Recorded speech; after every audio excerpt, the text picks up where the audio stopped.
रक्षा राज्य मंत्री Shripad Yesso Naik ji, chief of defence staff general Bipin ji Rawat, chief of naval staff admiral Karambir Singh ji, chief of air staff Shri Rakesh Kumar Singh ji Bhadauria, chief of army staff general Manoj Mukund Naravane, secretary DRDO doctor ji Satish Reddy, DRDO के eminent scientist, MOD के सारे officers, सभी awardees और अन्य यहां पर उपस्थित देवियों एवं सज्जनों, सचमुच इस एनुअल साइंटिस्ट अवार्ड सेरेमनी में भाग लेकर मुझे बेहद खुशी हुई है।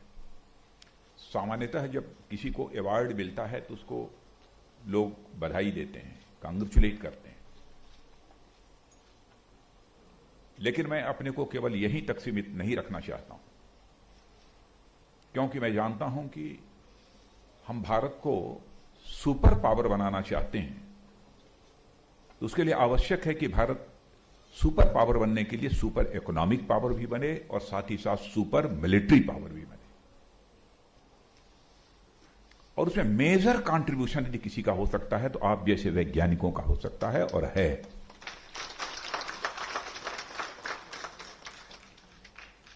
इसलिए मैं केवल बधाई ही नहीं देता हूं, आप सब जो वैज्ञानिक यहां पर मौजूद हैं उनको भी और समस्त देश के अपने वैज्ञानिकों को मैं शीश झुकाकर उनका अभिनंदन करता हूं।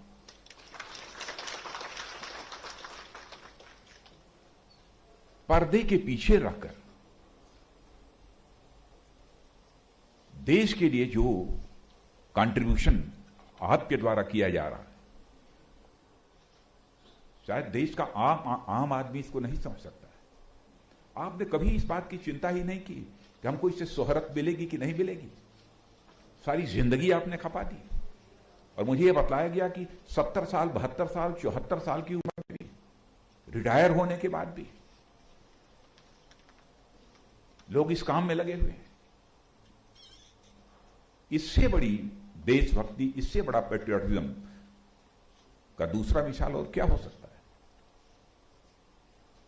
मैं पुनः अपनी तरफ से आप सबका मैं हार्दिक अभिनंदन करता हूं।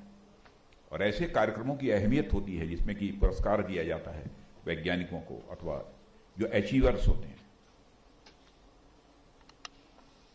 क्योंकि इससे हौसला अफजाई होती है, मनोबल बढ़ता है। टूटे मन का व्यक्ति कोई बड़ा काम नहीं कर सकता। जिसका मनोबल ऊंचा होगा वही जिंदगी में कुछ हासिल कर सकता है और बड़े लक्ष्य को प्राप्त कर सकता है। इसलिए इस प्रकार के कार्यक्रमों की अहमियत होती है और इसके लिए मैं डॉक्टर जी सतीश रेड्डी को बधाई देना चाहता हूं कि उन्होंने इस कार्यक्रम का आयोजन किया है। और मैं यह भी कहना चाहूंगा कि इस समय तो पैंडेमिक के दौर से हम गुजर रहे हैं, एक हाल में यह कार्यक्रम आयोजित हुआ है। पैंडेमिक का यह दौर समाप्त होता है तो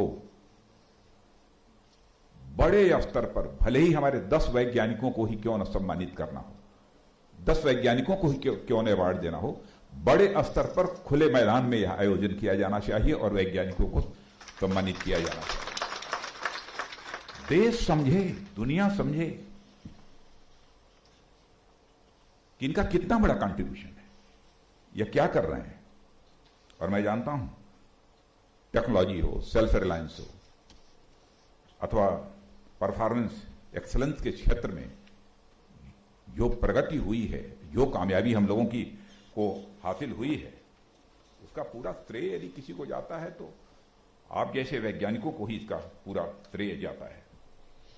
और मुझे तो यह बतलाया गया है कि यह डीआरडीओ, यह ऑर्गेनाइजेशन अपनी स्थापना के प्रारंभ से ही, माने प्रोजेक्ट इंडिगो से लेकर आज तक, यानी हाइपरसोनिक डेमोन्स्ट्रेशन व्हीकल के सफल परीक्षण तक एक लंबी यात्रा इसने की है और आर्म्ड फोर्सेस को ताकत देने में बहुत बड़ा योगदान दिया है। हाई लेवल टेक्नोलॉजी इस डीआरडीओ ऑर्गेनाइजेशन ने दी है, ये कोई छोटी बात नहीं है। और पिछले कुछ समय में डिफेंस सिस्टम में, क्योंकि 1.5 वर्षों से मंत्री के रूप में मैं भी अपनी जिम्मेदारी संभालते हुए चर्चा के माध्यम से भी, वैसे भी जो कुछ भी मैं अनुभव करता हूं, मैं कह सकता हूं, बहुत सारे सफल प्रयास डीआरडीओ के द्वारा किए गए और आपके सेक्रेटरी डीआरडीओ समय समय पर जब कभी भी एक कोई कामयाबी हासिल होती है तो शायद पहला टेलीफोन करके मुझे इस बात की जानकारी देते हैं और मैं इन्हें कांग्रेचुलेट करता हूं, केवल इन्हें कांग्रेचुलेट नहीं करता हूं बल्कि जिन लोगों ने इस कामयाबी को हासिल करने में अपना सब कुछ खपाया है, अपने टैलेंट का उपयोग किया है, यह मैसेज उन तक पहुंच जाए, इसलिए मैं सेक्रेटरी डीआरडीओ को कांग्रेचुलेट करता हूं।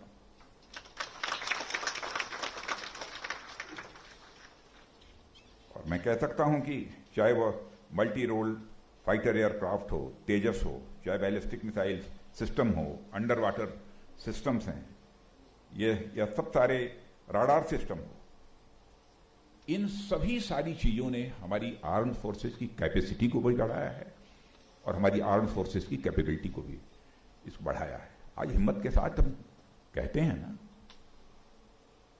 कि हम किसी का मुकाबला कर सकते हैं। भारत में अन्य लोगों को जानकारी जिनको नहीं है नहीं होगी, लेकिन हमारी फोर्सेज ने सचमुच जो काम इस समय किया है वह करिश्माई काम किया है, कोई छोटा काम नहीं किया है।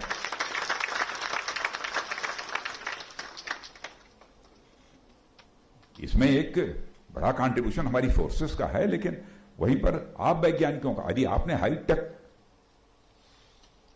टेक्नोलॉजी का इजाद न किया होता, अच्छे अच्छे वेपन्स न बने होते, अन्य आपके कंट्रीब्यूशंस न होते, तो यह जो कामयाबी मिली हो, चाहे वो कामयाबी न मिलती, और या अथवा कामयाबी के प्रति हमारे अंदर जो कॉन्फिडेंस होना चाहिए वो कॉन्फिडेंस ना होता। बहुत बड़ा काम किया है आप लोगों ने। और यंग साइंटिस्ट लैब्स की आपने बात की। अब मुझे तो यह भी जानकारी मिली है, पूरी जानकारी तो नहीं, लेकिन यंग साइंटिस्ट लैब इसमें यह भी बहुत अच्छा काम कर रहा है। और मैं तो कहना चाहूंगा सेक्रेटरी डीआरडीओ को कि इसकी ओर जरा विशेष तवज्जो दिए जाने की जरूरत है, विशेष ध्यान दिए जाने की जरूरत है। इसके यंग साइंटिस्ट लैब के कंट्रीब्यूशन को और कैसे बढ़ाया जा सकता है, इसमें किस प्रकार के इंसेंटिव्स की आवश्यकता है, इसके बारे में भी एक बार विचार होना चाहिए। डिजाइन, डेवलपमेंट, इनोवेशन के क्षेत्र में भी आप वैज्ञानिकों ने जो काम किया है उसकी जितने भी सराहना की जाए वह कम है। और डिफेंस की बात तो अपनी जगह पर है। कोविड का संकट जब इस देश के सामने आया, देश नहीं बल्कि सारी दुनिया के सामने जब कोविड का संकट आया, एक समय तो प्रारंभ का जो समय था जब कोविड का यह दौर आया था तो लोग बहुत घबराए हुए से थे।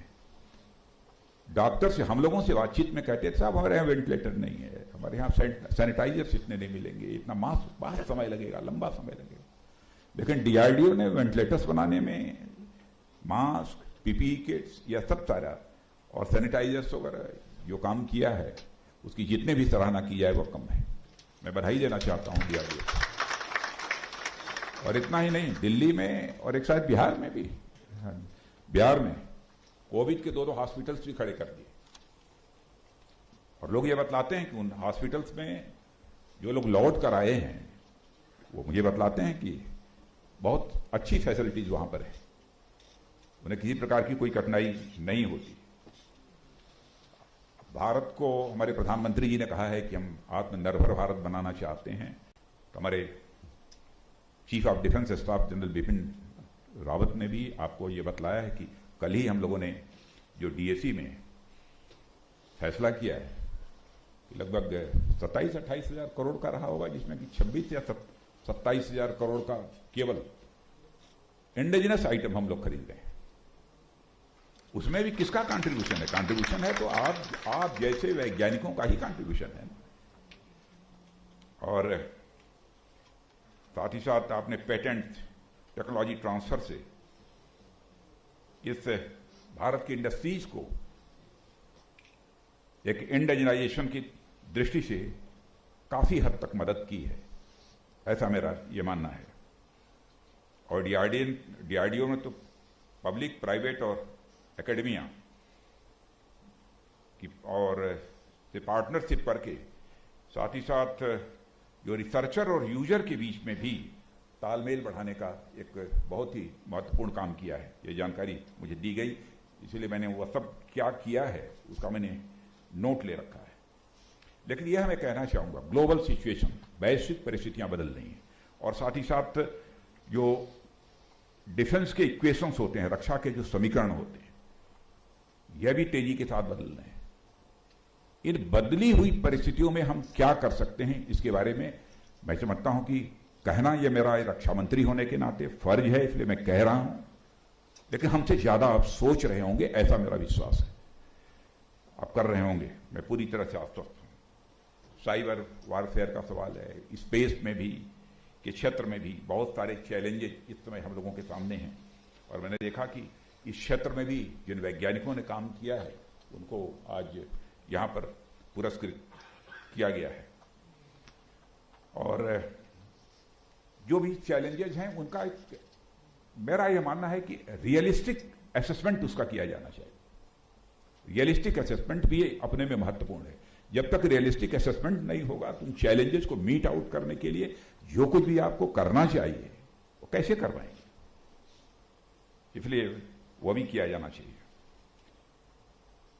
अब नॉर्दर्न बॉर्डर की हमारे सीडीएस ने उसकी चर्चा की, वेस्टर्न बॉर्डर उसकी भी चर्चा की।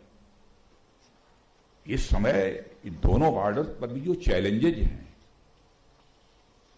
उसके कारण हमारे रिसोर्सेज के सामने भी एक चुनौती है।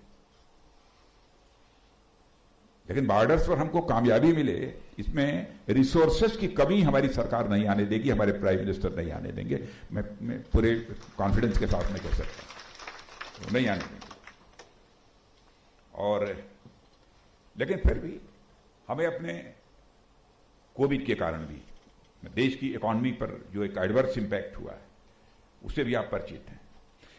तो यानी जो भी हमारा बजट है उस बजट को हम कितनी इफिशिएंटली यूटिलाइज कर सकते हैं, इसके बारे में भी मैं समझता हूं कि विशेष रूप से ध्यान देने की जरूरत है। और साइंटिस्ट कम्युनिटी तो मैं जानता हूं कि हर चीज का इफिशिएंटली कैसे मैक्सिमम यूज किया जा सकता है, इस कला से वह अच्छी तरह परिचित हैं। एक बात और अपने भाषण में जो सीडीएस ने कही थी, क्योंकि कुछ पॉइंट्स इनके द्वारा मिल गए इसलिए मुझे बोलने में सुविधा हो रही है, कि रिसर्च और डेवलपमेंट के क्षेत्र में बराबर अनसर्टेनिटी बनी रहती है कि पता नहीं कामयाबी मिले न मिले। क्योंकि मैं तो ऐसे भी वैज्ञानिकों को जानता हूं कि उन्होंने 30-30 साल, 25 साल, 45 साल, 40 साल तक काम किया है, तब जाकर थोड़ी बहुत कामयाबी मिल पाई। ऐसे भी लोगों को जानता हूं कि कोई लक्ष्य उन्होंने निर्धारित किया, उसको हासिल करने के लिए सारी जिंदगी गुजार दी, तब वह नहीं कर पाए तो आगे आने वाली पीढ़ी ने उस काम को किया। स्वाभाविक है, सफलता मिलती है तो मनोबल ऊंचा होता है, सफलता नहीं मिलती है तो मनोबल टूटता है। लेकिन मैं ये कहना चाहूंगा कि पूरे लगन के साथ हम सबको काम करने की जरूरत है।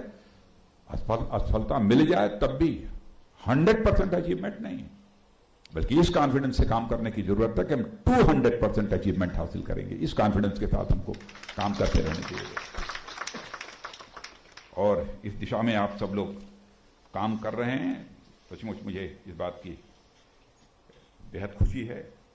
और टैलेंट्स का, प्रतिभाओं का जिस तरीके से सम्मान होना चाहिए, मैं डीआरडीओ से भी कहूंगा, और शानदार तरीके से, बेहतर तरीके से इन सारे टैलेंट्स का सम्मान होने का कोई न कोई तरीका हमको लाना पड़ेगा। और अगली बार जब भी वैज्ञानिकों का सम्मान हो, सारी मीडिया को इनवाइट करिए, लोगों को इनवाइट करिए, ऑफिसर्स को इनवाइट करिए, उनके सामने जब तक कुछ ऐसी डिग्निटरीज भी हों जो हमारे इंडस्ट्री के पार्टनर्स हों, वो भी हों, और उनके सामने इनका सम्मान होना चाहिए। ये मैं अपनी तरफ से सुझाव देना चाहता हूं। और आज के समारोह में मैं एक बार पुनः यही कहना चाहूंगा कि आप लोगों ने बहुत ही कड़ी मेहनत के साथ काम किया है और इस देश को एक अपना योगदान दिया है। मैं पुनः उसके प्रति अपना सम्मान व्यक्त करता हूं। और अंत में पुनः दोबारा मैं एक बार शीश झुकाकर आपका भी और इस देश के सारे वैज्ञानिकों का अभिनंदन करते हुए अपना निवेदन समाप्त करता हूं।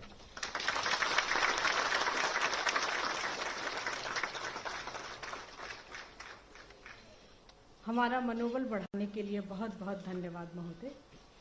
आज हम इस मंच पर मौजूद सभी सम्माननीय अतिथिगण के हम आभारी हैं, जिन्होंने आज इस समारोह में अपना बहुमूल्य समय हमें दिया है।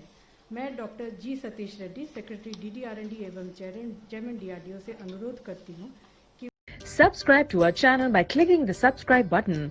Click the bell button and enjoy the latest uploads from our channel.